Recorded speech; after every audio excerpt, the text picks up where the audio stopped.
कबीर साहब कहते हैं, जिस क्षण जिस वक्त जिस समय मनुष्य का तन अर्थात शरीर स्थिर हो जाता है। स्थिर होने का अर्थ क्या है? शारीरिक चंचलता बंद हो जाती है। शरीर दुष्कर्म करने से रुक जाता है। सत्कर्मों में शरीर प्रवृत्त हो जाता है। सत्कार्यों में, शुभ कर्मों में जब ये शरीर तल्लीन होता है तो समझना चाहिए कि हमारा तन स्थिर है। तन स्थिर का अर्थ ही नहीं है कि चुपचाप बैठे रहना। चुपचाप बैठे रहना, इससे बहुत बीमारियां भी आती हैं। जो लोग शरीर से काम नहीं करते हैं बहुत बीमार होते हैं, और जो खाली बैठते हैं वे बड़े प्रपंची भी होते हैं। वो दूसरों की निंदा, बुराई, ईर्ष्या, द्वेष में लगे रहते हैं। खाली बैठने का अर्थ तन की स्थिरता नहीं है। तन की स्थिरता का अर्थ है शरीर को सत्कार्यों में प्रवृत्त करना, परोपकार के कार्य करना। स्वार्थ के लिए तो पशु पक्षी, कीड़े मकोड़े भी जीते हैं। अपना पेट भरने के लिए, परिवार पालने के लिए चिड़ियां भी काम करती है। और कितने नर नारी पशु पक्षियों जैसी ही जिंदगी जीते हैं। अपना पेट भरते हैं और अपने परिवार के लिए व्यवस्था बनाते हैं। बस दूसरों की सेवा, दूसरों की मदद, परोपकार, इसके बारे में उनको पता ही नहीं। और तुलसीदास कहते हैं, परोपकार से बड़ा कोई धर्म नहीं, परहित सरिस धर्म नहीं भाई। आप नाना प्रकार से परोपकार कर सकते हैं।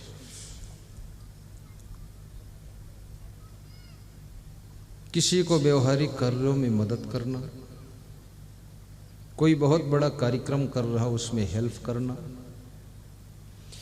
किसी के सत्संग समागम में बाधा न डालना, ये भी परोपकार है। कहते हैं सहयोग करना धर्म है, लेकिन विरोध करना अधर्म है। और सहयोग न करें और विरोध भी न करें तो कम से कम धर्म नहीं होगा तो अधर्म भी नहीं है। किसी के कन्या विवाह में मदद करना, जिनके पास कपड़े पहनने को नहीं है वस्त्र दान कर देना। जिन गुरु की वाणी से पूरे संसार की चेतना जागृत होती है, ऐसे गुरु की सेवा तन मन धन से, वस्त्र अन्न आदि से करना। जिन संतों के दर्शन पा करके और जिनका संदेश सुन करके घर घर का कलह कलेश मिट जाता है, घर घर में शांति का जन्म होता है, ऐसे संतों के प्रति श्रद्धा रखना और उनकी सेवा करना, ये भी बहुत बड़ा परोपकार है। क्योंकि जब संत की तुम सेवा करते हो, वो संत अपनी वाणी के द्वारा, अपनी तपस्या के द्वारा और अपनी साधना के द्वारा समाज में जो बहुत दुख फैला हुआ है, घर घर में जो द्वंद्व पैदा हुआ है, उसको समाप्त करने का काम करता है। इसलिए आपको बहुत बड़ा पुण्य का फल मिलता है। अभी जैसे आपको जेलर सिंह का उदाहरण दिया गया, एक जेलर नहीं, संसार में हजारों लाखों जेलर सिंह जैसे लोग हैं जिनके जिंदगी जीने की हिम्मत टूट चुकी है। कुछ करने की तमन्ना समाप्त हो चुकी है, अब संसार से विदा होना चाहते हैं। लेकिन हर मनुष्य के पीछे बहुत बड़ी जिम्मेदारियां होती हैं। वो आत्महत्या करना सबसे बड़ा पाप होता है, क्योंकि मनुष्य जीवन बहुत पुण्य प्रभाव से प्राप्त होता है और इतने सौभाग्य से मिला हुआ जीवन तुम जहर खाकर किसी तरह से अपने को मारकर समाप्त करोगे तो इससे महापाप लगता है। बड़ी मजे की बात है, कोई चिड़िया भी आत्महत्या नहीं करती है, कोई जानवर आत्महत्या नहीं करता है, कीड़ा मकोड़ा भी आत्महत्या करता नहीं है। जिनके पास ना जमीन है, ना दुकान है, ना सर्विस है, ना बिजनेस है, ना आमदनी का स्रोत है, ना इतनी बुद्धि है, वे भी संघर्ष करके जिंदगी जी लेते हैं। हे इंसान के पुतले, तेरे पास में बुद्धि का खजाना है और इतने लोग तेरे नाते रिश्तेदार भी हैं, फिर मरने के लिए कभी सोचना मत, सबके साथ हिल मिलकर जीने की कला सीखना। अपनी योग्यताओं को विकसित कीजिए, क्षमताओं का सही प्रयोग कीजिए। आपके भीतर जो शक्तियां प्रकृति की ओर से वरदान के रूप में मिली हैं, उन शक्तियों को सही यूज कीजिए। हर व्यक्ति को बहुत सी संपदा मिलती है कुदरत की ओर से, जिसमें कोई आपका पैसा खर्च नहीं होता है, आपको प्रयास भी करना नहीं पड़ता है। आपको बुद्धि मिली है, आपको जवानी मिली है, आपको सुंदर हाथ पैर मिले हैं, कर्म करने की शक्ति मिली है, सोचने की शक्ति मिली, बोलने की कला मिली, सुनने की शक्ति मिली है और आपको पैरों में चलने की भी ताकत मिली है। और आपके पास में इतनी कलाएं हैं कि आप ये मनुष्य गाड़ियां भी बनाता है, एरोप्लेन बनाता है, ट्रेन बनाता है, रेलवे लाइन बिछाता है, बिजली का निर्माण करता है, पावर हाउस भी यही चलाता है। और ये सारा दुनिया में जितना आर्टिफिशियल खेल चल रहा है, ये सब मनुष्य के हाथों का खेल है। तुम इतने बड़े खिलाड़ी हो तो क्या अपनी जिंदगी को जीने भर की तुम्हारे में क्षमता नहीं है? कभी हिम्मत मत हारना। घर में कलह कलेश भी मत कीजिए। गरीबी है तो संतोष पूर्वक रहिए। स्त्रियों को चाहिए कि पुरुषों को बार बार धक्का मत मारे, ये मत कहें कि तुम कुछ कर नहीं पाए। जो बहुत कुछ कर पाए हैं वो भी पछता रहे हैं, और तुम्हारा पति कुछ ज़्यादा नहीं कर पाया है लेकिन तुम्हारे साथ साथ रहता है, दिन में भी और रात में भी, और साथ साथ बैठता है। ये कोई छोटी उपलब्धि नहीं है। जिनके पतियों ने बहुत कुछ किया है वो इस साल में एक बार अपनी पत्नी को मिलते हैं और ठीक से पहचानते भी नहीं, भीड़ में मिल जाए। इसलिए उन पतियों से तुम्हारा पति अच्छा है। बहुत धन भले न कमा पाया हो लेकिन तुम्हारे साथ प्रेम से रहता तो है। अभी एक सज्जन मिले थे, कह रहे थे नीदरलैंड में मैं सर्विस करता हूँ, 65 लाख रुपए महीने कमाता हूँ। उनके भाई बता रहे थे। तो हमने कहा परिवार से मिलन कब होता है? बोले साल में एक बार। नीदरलैंड। तो मैंने कहा इससे अच्छा है जो नींदलैंड में रहते वही ठीक है। सोते हैं सवेरे तो मिलते हैं। बहुत बड़ी बात है।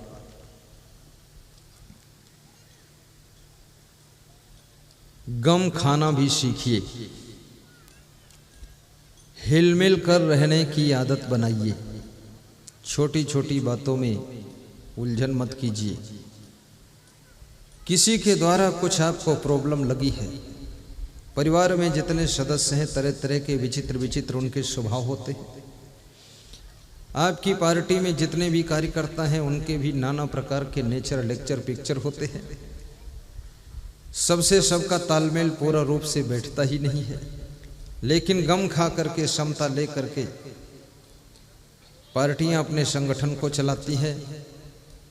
बुद्धिमान लोग अपनी फैमिली के संगठन को चलाते हैं, समझदार लोग आश्रम के संगठन को चलाते हैं, और जिनके पास में ज़्यादा गुस्सा और क्रोध है, नासमझी है, वे संगठन को तोड़कर नष्ट करके स्वयं कबाड़ी नाथ बन करके घूमते रहते हैं। याद रखना, गम खाने वाले लोग ही एक दिन ऊंचे शिखर को छूते हैं, और जो सहनशीलता नहीं रखते हैं वे बहुत नीचे चले जाते हैं। इसलिए गम भी अपने घर में खा लेना।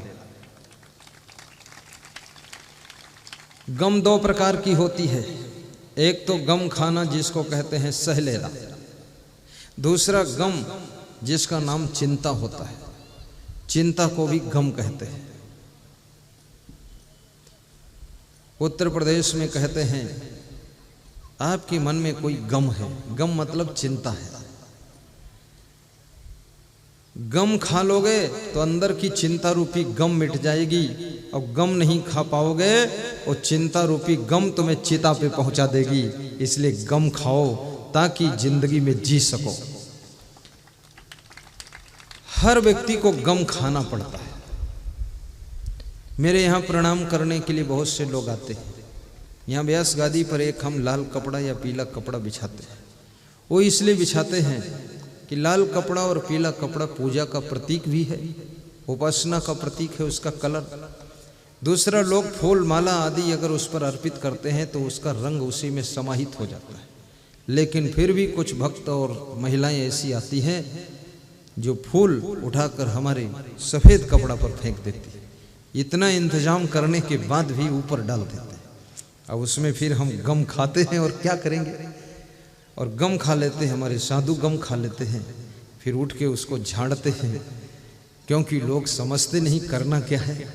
कितने लोग तो दूर से फूल मारते हैं, चश्मा में फूल टकराता है। पहले मैं सोचता था चश्मा क्यों लगा फालतू, इसकी क्या ज़रूरत।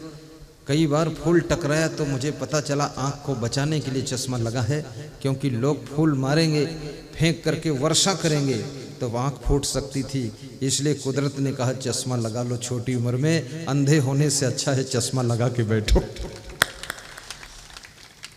बड़े बड़े संतों को भी गम खाना पड़ता है, और परिवार में जो गम खा लेता है उसके परिवार में बड़ी प्रसन्नता रहती है। सभी के पास में मन है, बुद्धि है।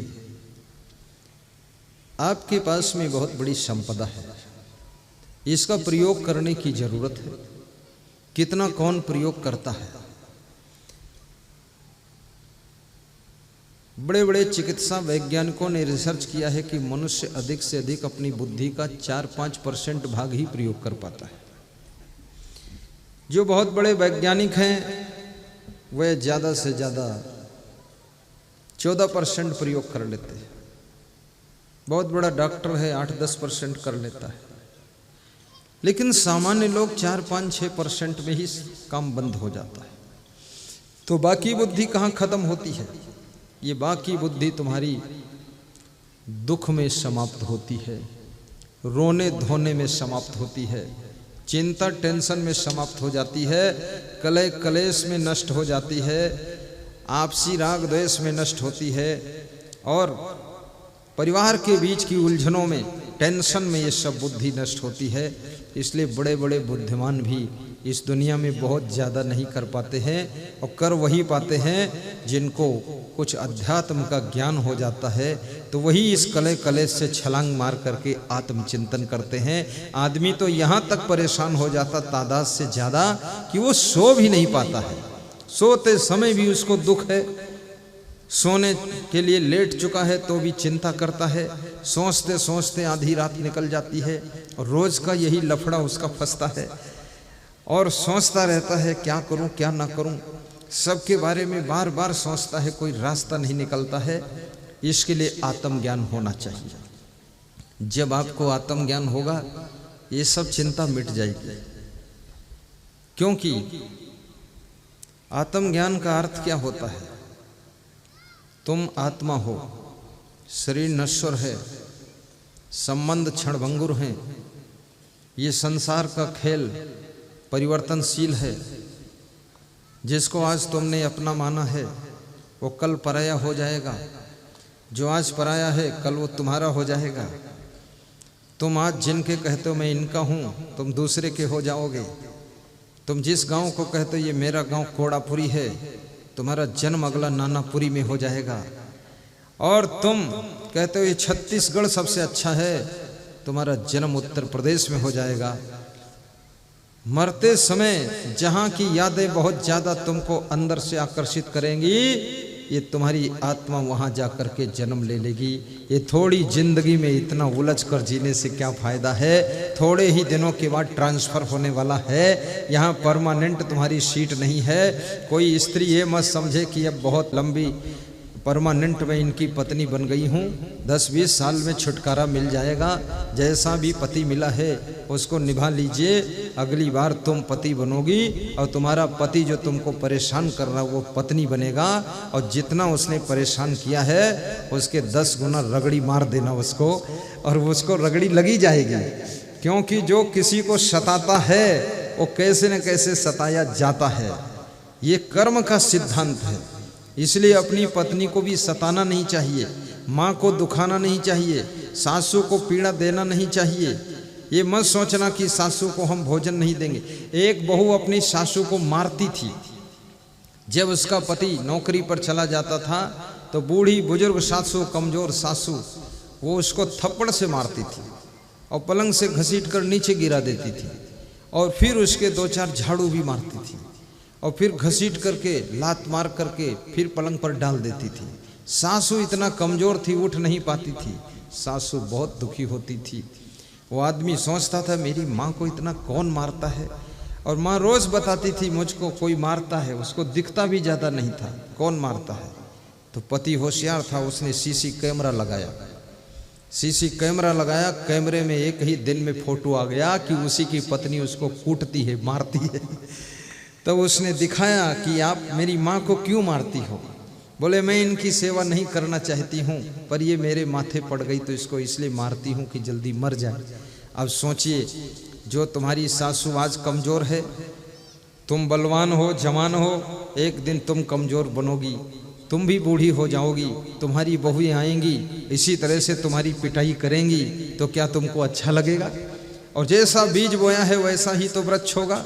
बोया पेड़ बबूल का, आम कहाँ से खाए, कबीर कमाई आपनी कभी न निष्फल जाए। कर्म प्रधान विश्व रचि राखा, जो जस करे सो तस फल चाखा। मैंने सुना है एक नवयुवक का विवाह हुआ, नई नई उसकी पत्नी आई, तो पत्नी ने अपने पति से कहा कि सब तो ठीक है, लेकिन जो आपके बूढ़े माँ बाप हैं ये कमरे में जहाँ सोते वहाँ गंदगी करते हैं, इसलिए घर के बाहर जो झोपड़ी है वहाँ इनका बिस्तर लगा था, और इनके जूठे बर्तन धोने में हमको घृणा होती है, मन नहीं होता धोऊं, तो इनके लिए कुम्हार के यहाँ से मिट्टी के प्याला ला दो, उसी में खा लें, मांजना धोना नहीं पड़ेगा, किनारे रख देंगे। पति बड़ा आज्ञाकारी था। पति लोग, बहुत से पति ऐसे होते हैं जो अपनी पत्नी की बातों पर विचार भी नहीं करते हैं, पूरा आज्ञा का पालन करते हैं। जहाँ वो कहती बैठ तो बैठ जाते हैं, जब कहती उठ तो उठ जाते हैं, जब कहती लेट तो लेट जाते हैं, जब कहती खा लो तो खा लेते हैं। बिल्कुल बुद्धू नाथ बने रहते हैं, विवेक विचार करते नहीं हैं। कुछ पति ऐसे होते हैं जो पत्नी की उचित बात को भी नहीं मानते हैं, हर बात में हट कर लेते हैं। विवेक पूर्वक उचित बात को मानना चाहिए, अनुचित बात को नहीं मानना चाहिए। तो पति ने कुम्हार के यहाँ से ला करके मिट्टी के प्याले रख दिए, झोपड़ी में बिस्तर लगा दिया बूढ़े माँ बाप का। बूढ़े माँ बाप आपस में बात करते थे, 3 मंजिल मकान तो हमने तुमने बनाया, और जब से बहू आई तो निकल कर बाहर कर दिए गए, अब झोपड़ी में रह रहे हैं। बहुत सुंदर सुंदर थाली, कटोरी, चम्मच सब खरीद कर रखा हूँ, मिट्टी के प्यालों में भोजन हमें मिल रहा है।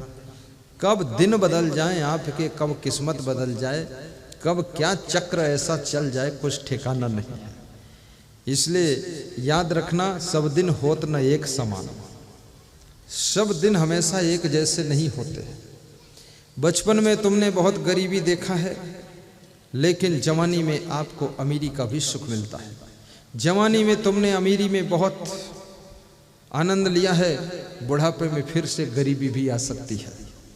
दिन बदलने में, समय बदलने में, वक्त बदलने में, भाग्य बदलने में, किस्मत चेंज होने में टाइम नहीं लगता है। हर रोज मनुष्य का किस्मत अलग अलग रूप लेकर के आता है। कभी गर्मी कभी सर्दी, ये कुदरत के नज़ारे हैं। और प्यासे वह भी रह जाते जो दरिया के किनारे हैं, जो दरिया के किनारे हैं। और कभी किस्मत साथ न दे, हिम्मत टूटने मत देना। फिर इन बातों को याद करना कि बुझ गई सम्मा तो जल सकती है, किश्ती हदे तूफान से पार निकल सकती है।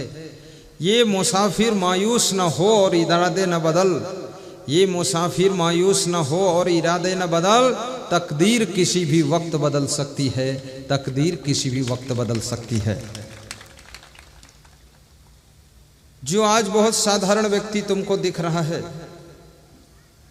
कभी वो बहुत ऊंचाई पर पहुंच सकता है। किसी के भाग्य को किसी ने देखा नहीं है। और ऐसा भी नहीं कि ऊंची शिक्षा प्राप्त करके ही सब ऊंचाई पर जाते हैं। धीरू भाई अंबानी केवल 10वीं पास थे और पूरे भारत देश के सबसे बड़े उद्योगपति बन गए। और उनके पास में MBA किए हुए लोग नौकरी करते हैं। मालिक 10वीं पास था, 10वीं पढ़ा है, और उनके पास नौकरी करने वाले कोई MBA है, कोई BSc है, कोई MSc है, कोई engineering diploma, B.Tech, hi tech, M.Tech करके गया है। और वो उनके निर्देशानुसार काम करता है।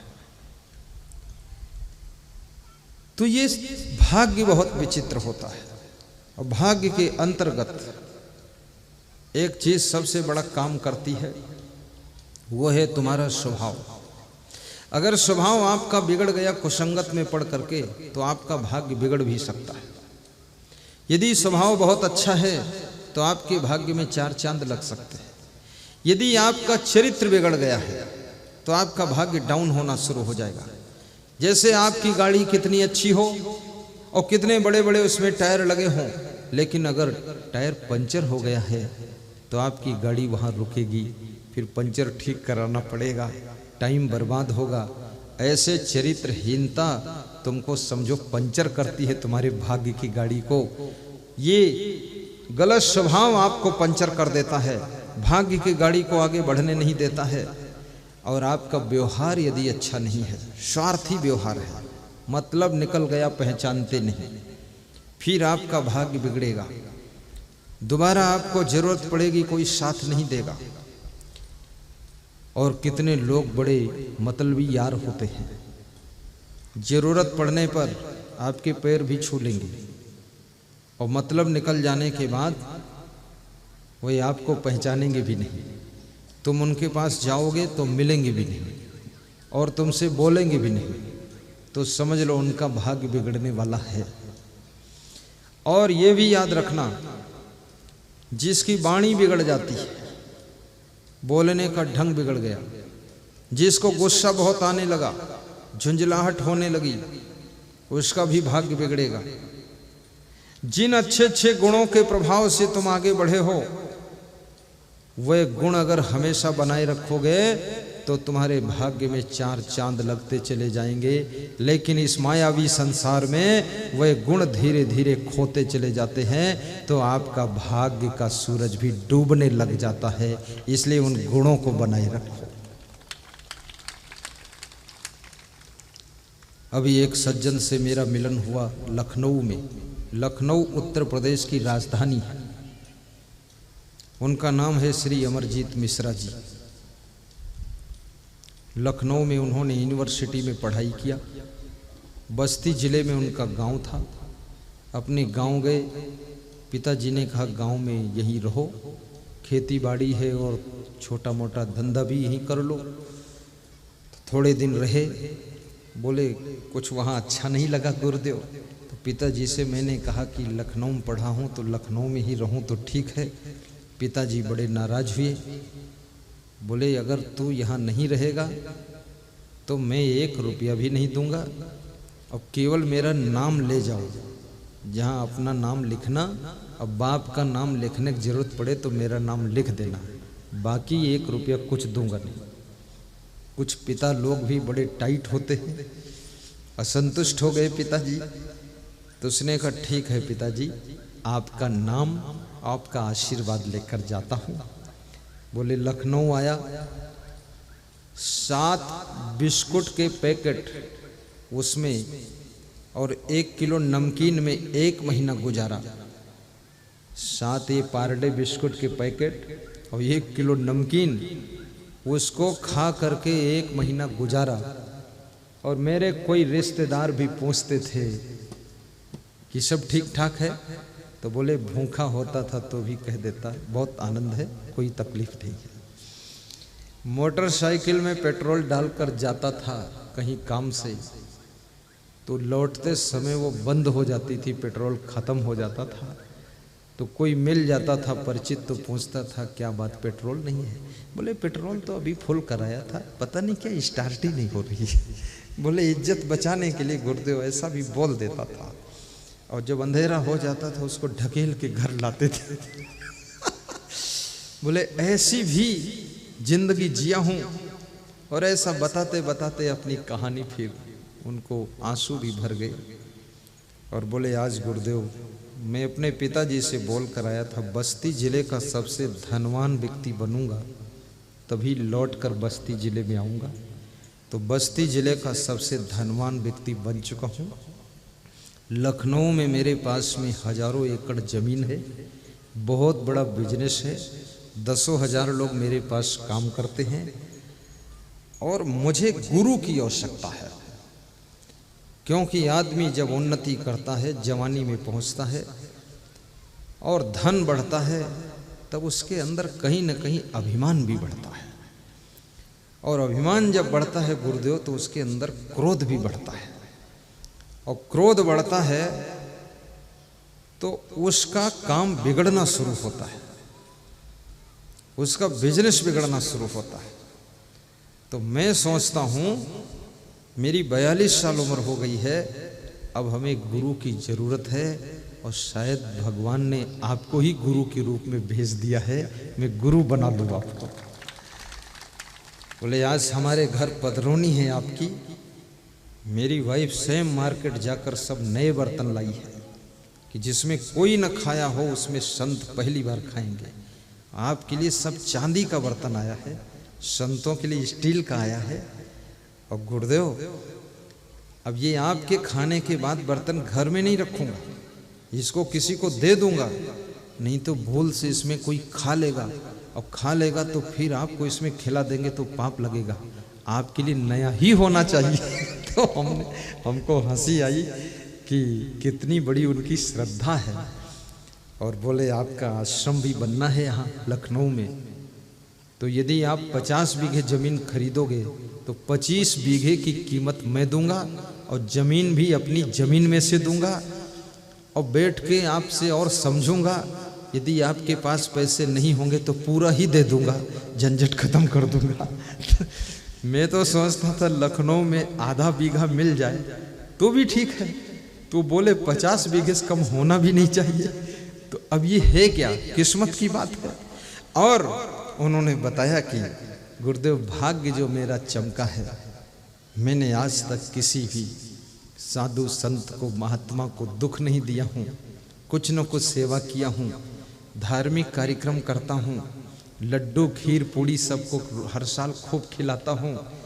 और ये सब करने के बाद मेरा मन ऐसा होता है कि मुझे गुरु चाहिए, नहीं तो मुझे समझाएगा कौन, मेरे अभिमान को मिटाएगा कौन, मेरा क्रोध ठंडा कौन करेगा। और अभिमान बढ़ेगा गुरुदेव तो ये बिजनेस सब बिगड़ेगा।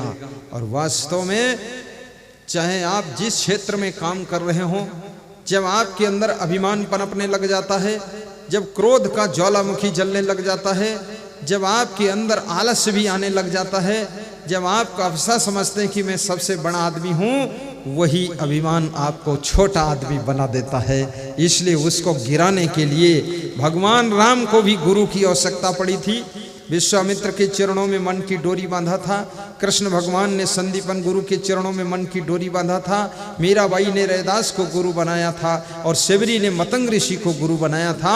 आपके अभिमान की चट्टान को तोड़ने के लिए गुरु कुल्हाड़ा का काम करता है और अभिमान टूटने के बाद मनुष्य के सारे रास्ते साफ होते हैं और वो जिधर कदम उठाता है उधर सफलता का बड़ा सा द्वार खुलता चला जाता है। पॉलिटिक्स में काम करने वाले लोगों को भी जब अभिमान आ जाता है, क्रोध भी आता है, किसी की सुनते नहीं हैं, आंख लाल कर देते हैं और गरजते हैं, अपने चैम्बर में चिल्लाते हैं, शेर की तरह चीख मारते हैं। जनता के लोग डर जाते हैं कि तेरे को शेर से शियार बनाऊंगा तभी तू ठीक होगा। तब उनको शियार बनाते हैं, तब वे फिर ठंडे हो जाते हैं। अब ये सब उतार चढ़ाव क्यों? अहंकार कभी भी किसी भी दशा में किसी को पकड़ सकता है।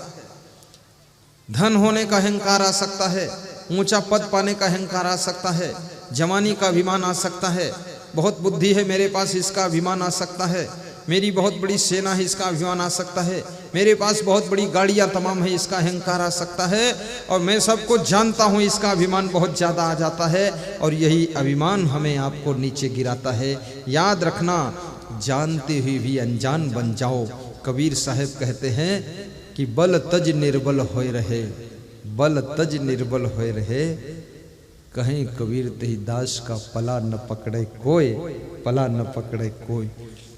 बलवान होते भी निर्बल की तरह बात कीजिए। धनवान होते हुए एक हमारे पास में एक धनपति व्यक्ति आए अभी यहाँ के सत्संग से पहले, तो मैंने कहा चलो नीचे जलपान कर लो जहाँ नाश्ता चल रहा।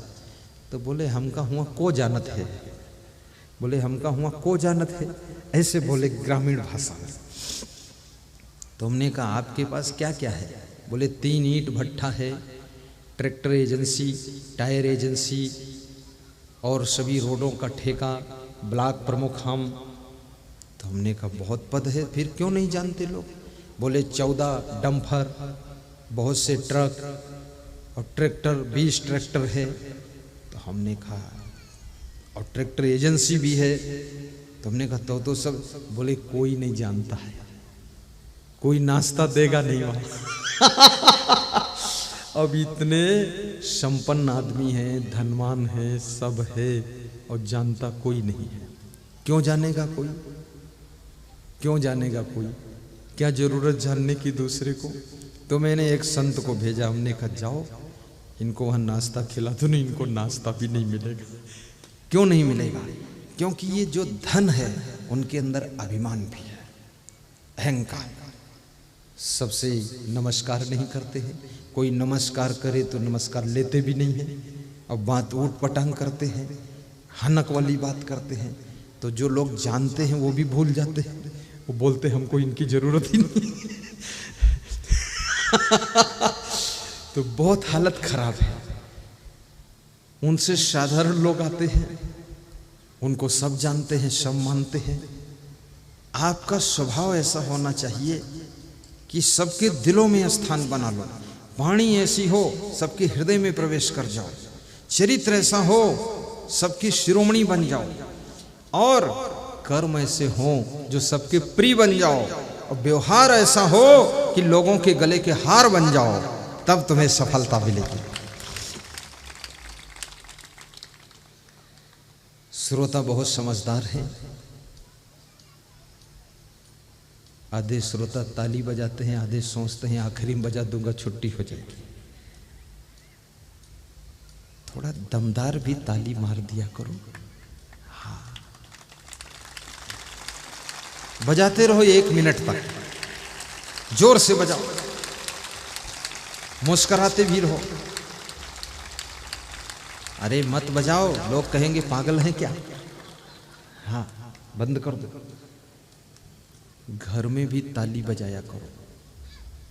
पति पत्नी जब बात किया करो ना, खुश होकर ताली मारकर बात कर लिया करो। और पत्नी कोई बात कहे तो तुम ये कह दिया करो तुम बहुत बुद्धिमान हो, तूने मेरे मन की बात छीन लिया, जो मैं कहने वाला था वही बात कहा, जय हो।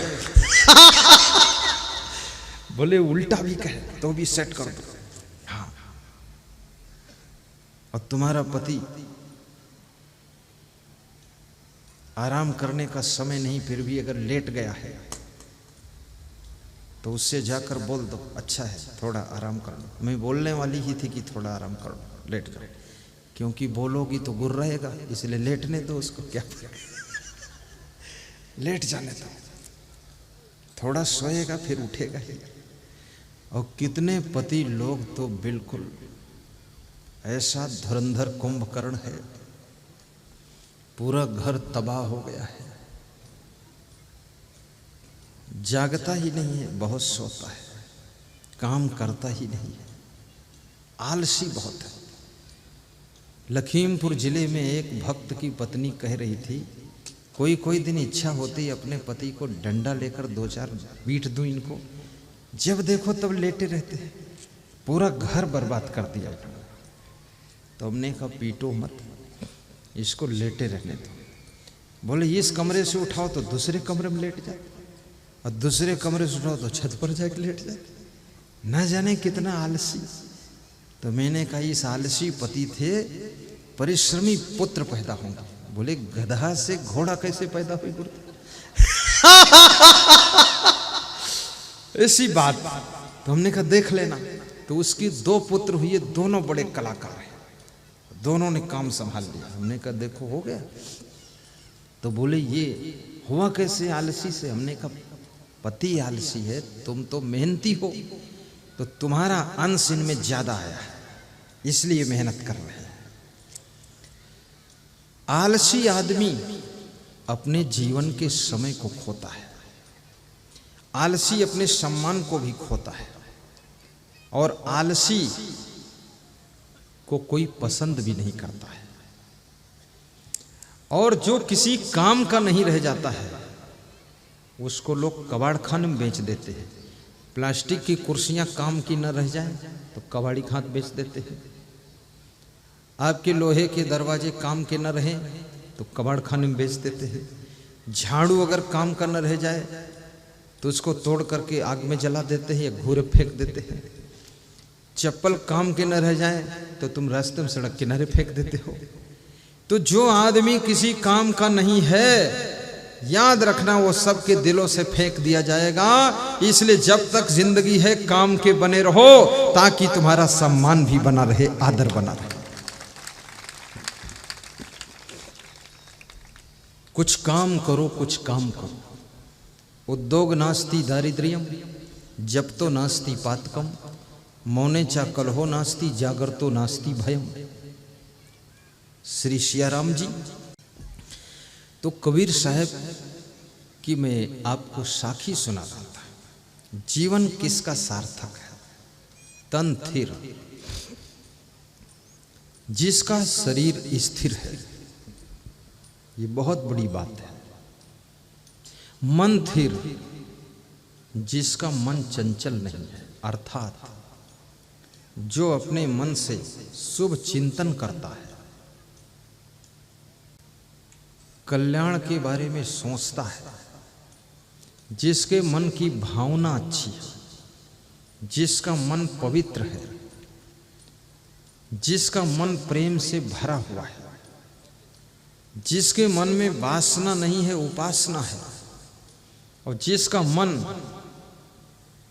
राग द्वेष नहीं करता है, तो समझ लो उसका मन स्थिर है।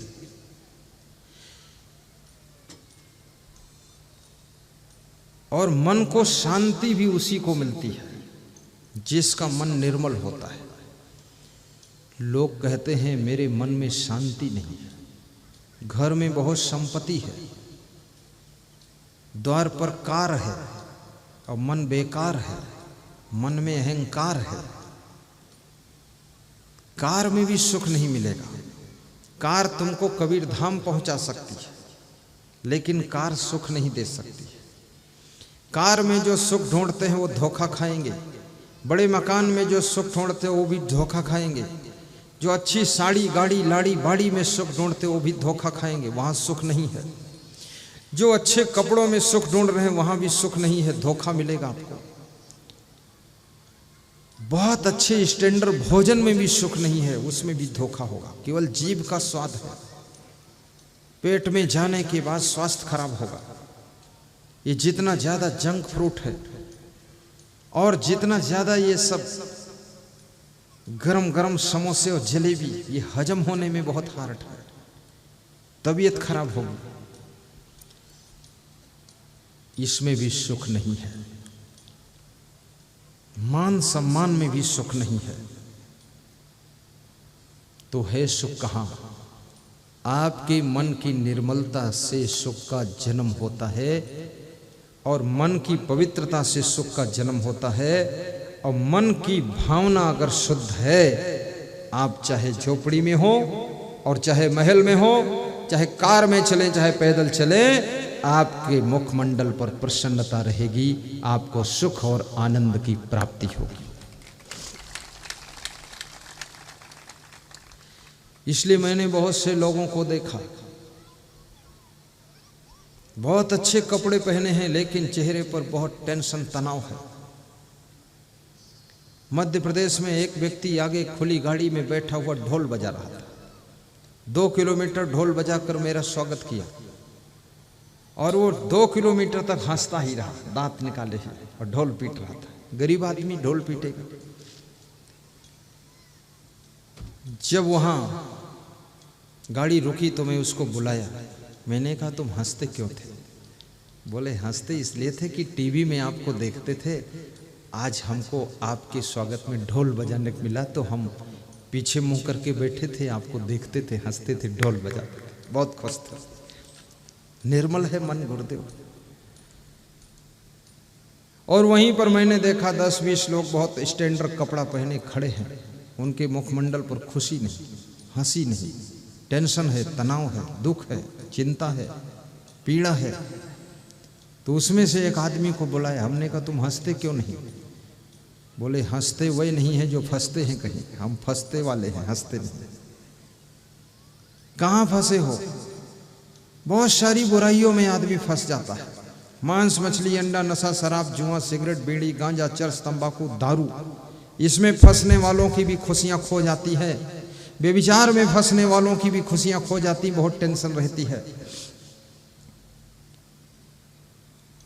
भ्रष्टाचार करने वालों की खुशियां खो जाती हैं, घोटाला करने वालों की खुशियां चौपट हो जाती हैं। एक मैंने बहुत बड़े नेता से पूछा कि तुम्हारे चेहरे पर चिंता दिखाई दे रही, बात क्या? बोले चिंतित हूं इसलिए चिंता दिखाई दे रही, बात है क्या? तो हमने कहा मामला क्या है? बोले जेल जाने वाला हूं। और मामला क्या है? फंस जाऊंगा, लफड़ा लंबा चल रहा है। तो हमने कहा किसी को पता नहीं। बोले मुझे पता है इसलिए टेंशन में हूं। जितना तुम लफड़ा पालोगे, गलत काम करोगे, और याद रखना अपनी खुशियों को खो करके तुम धन प्राप्त कर सकते हो, प्रसन्नता को खो करके पद प्राप्त कर सकते हो, आनंद को खो करके गाड़ी प्राप्त कर सकते हो, मकान प्राप्त कर सकते हो। लेकिन गाड़ी मकान धन संपत्ति जमीन सब बेच करके वह अपनी खुशियों को तुम वापस नहीं लौटा सकते हो, पैसे से खरीद नहीं सकते हो। इसका मतलब ये नहीं कि तुम गरीब बन जाओ, निर्धन बन जाओ, कंगाल बन जाओ, सुदामा भक्त बनकर घूमो सिवरी जैसे बेर लिए हुए। इसका अर्थ ये नहीं है। इसका तात्पर्य ये है कि ईमानदारी से धनवान बनो, परस्पर प्रेम से रहो, मेहनत करके धनवान बनो। कृष्ण भगवान भी धनवान थे, उनके पास सोने की द्वारिका थी। रावण भी धनवान था, उसके पास सोने की लंका थी।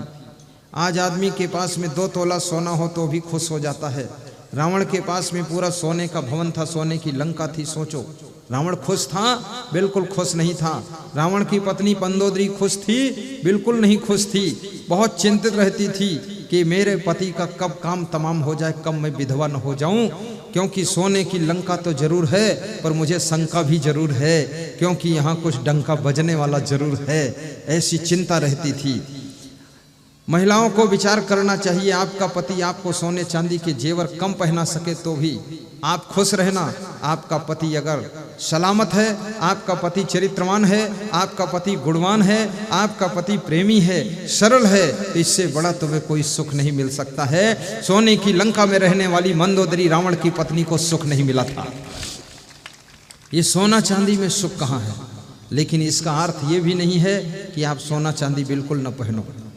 आपके पास में क्षमता है, थोड़ा सोना भी पहन लीजिए। लेकिन मैं ये भी निवेदन करूँगा, जहाँ ज़्यादा भीड़ हो वहाँ सोना चांदी न पहनो। भीड़ भाड़ में कोई आपकी चैन चुरा ले जाए, कोई गले का हार खींच ले, तो तुमको दुख होगा। वहाँ पर साधारण ही बन कर के जाओ, और सत्संग में तो बिल्कुल साधारण बन कर जाओ। ये कुछ पहन कर मत जाओ। वहाँ तो अगर पहन कर गई भी हो तो गुरुदेव को दान कर दो, गले का हार आश्रम बना देंगे। हाँ गुजरात में एक साधु है, उसके भक्तों ने, श्रोताओं ने, सत्संगियों ने 2 बार उसको सोना से तौल दिया। 2 बार। एक बार तौला तो उसी सोना को बेच करके अक्षरधाम दिल्ली में बनाया।